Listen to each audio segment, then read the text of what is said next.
सभी पत्रकार भाइयों को मेरा सादर प्रणाम एवं धन्यवाद।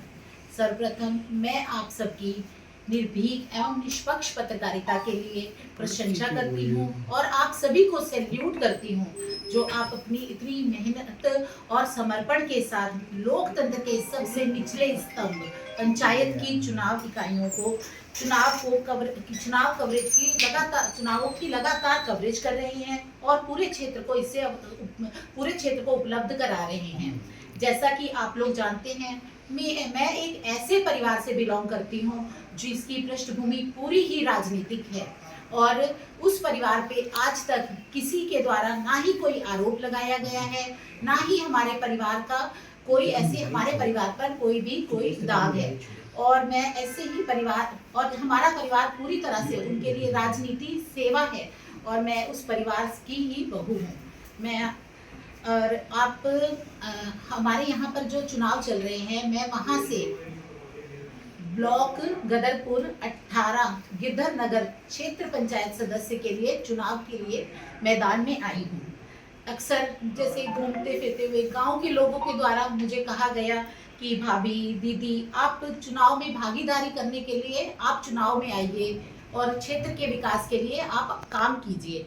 तो फिर मेरे भी मन में आया कि ठीक है, मुझे करना चाहिए, मुझे इच्छा भी थी। जैसे कि मैंने आपको बताया कि मेरा परिवार मेरा पूरी पृष्ठभूमि ही राजनीति से है, पूरा मेरा परिवार राजनीति से ही बिलोंग करता है। तो उसके उपरांत मैं गांव वालों से मिली। गांव में सभी सम्मानित बुजुर्गों ने, भाइयों ने, बहनों ने मुझे क्षेत्र के विकास के लिए और उनकी निराशाओं को आशाओं में बदलने के लिए उन्होंने मुझे चुनाव मैदान में उतरने के लिए कहा।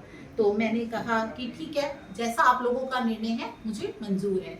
तो उसके उपरांत फिर जब नामांकन प्रक्रिया होनी थी तो मुझे लगा कि क्षेत्र पंचायत का चुनाव है तो ठीक है, हमने चुनावी व्यवस्था को पूरा ध्यान में रखते हुए पूरे ही सादगी के साथ शांत वातावरण में मैंने अपना नामांकन पत्र दाखिल किया। आप सभी पत्रकार भाई वहीं पे थे, मौजूद थे, आपने देखा होगा। मैंने पूरी उसी लाइन में लगकर अपना पर्चा दाखिल कराया। मैं वहाँ पे बहुत ही सादगी, ना ही मेरा कोई समर्थक साथ गया, मैं अकेली ही गई। मैंने जाके नामांकन पत्र अपना दाखिल किया, कोई शोर शराबा नहीं और चुनाव व्यवस्था का पूरा ध्यान रखा मैं। और अब महिलाओं को अगर किसी भी क्षेत्र में अपनी क्षमता का प्रदर्शन करने का अवसर मिलता है तो उन्हें पूरी दृढ़ता और संकल्प के साथ आगे बढ़ना चाहिए। और मुझे लगता है कि हमारे क्षेत्र की जनता को, हमारे यहाँ के लोगों को भी उनको आगे प्रोत्साहित करना चाहिए कि वो आगे बढ़े और हमारे क्षेत्र के विकास के लिए आगे आए।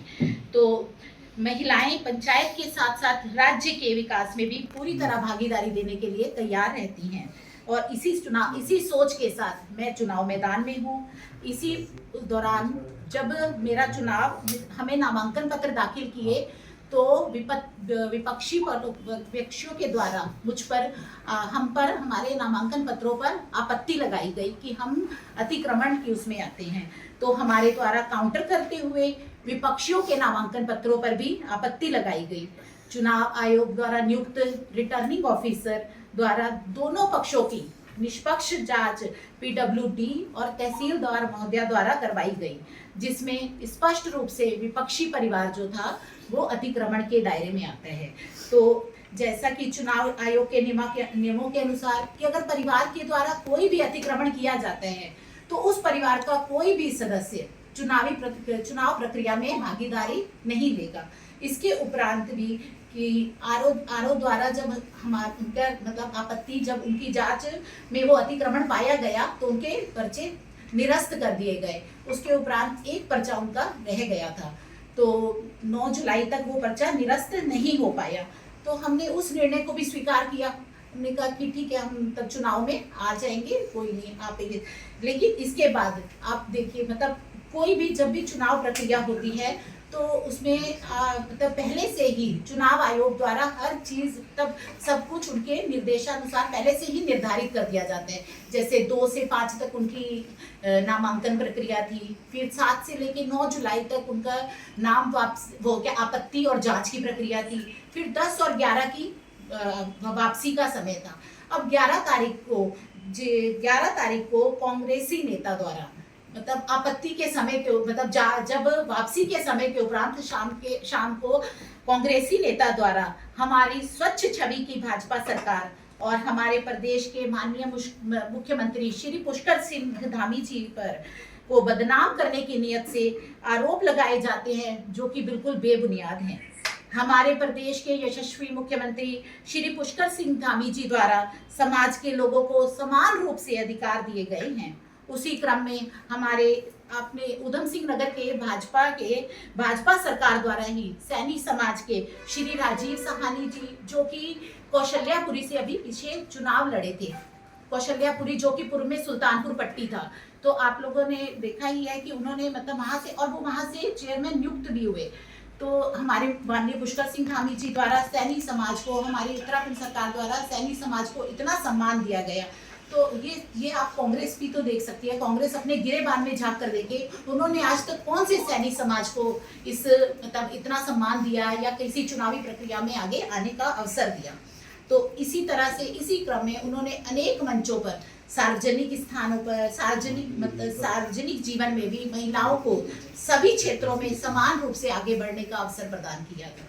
और इसी तरह प्रशासन के अंदर भी आप देखेंगे कि गदरपुर में वर्तमान तहसीलदार साहिबा और एसडीएम साहिबा भी महिलाएं हैं, जो कि अपना कार्य सुदृढ़ और निष्पक्ष रूप से कर रही हैं। यहाँ पर निष्पक्ष प्रशासन वो कर रही हैं।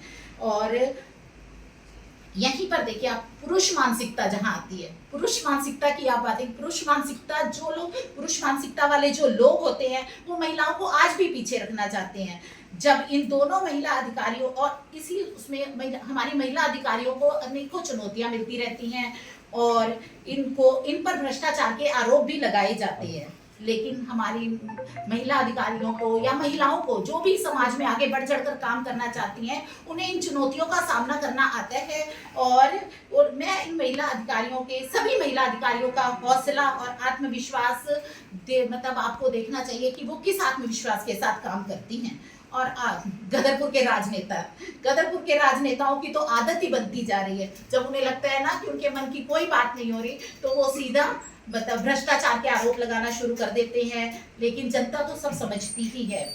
इन अधिकारियों से निवेदन है मेरा कि आप किसी के दबाव में ना आए, अपने कार्य को निष्पक्ष रूप से करें।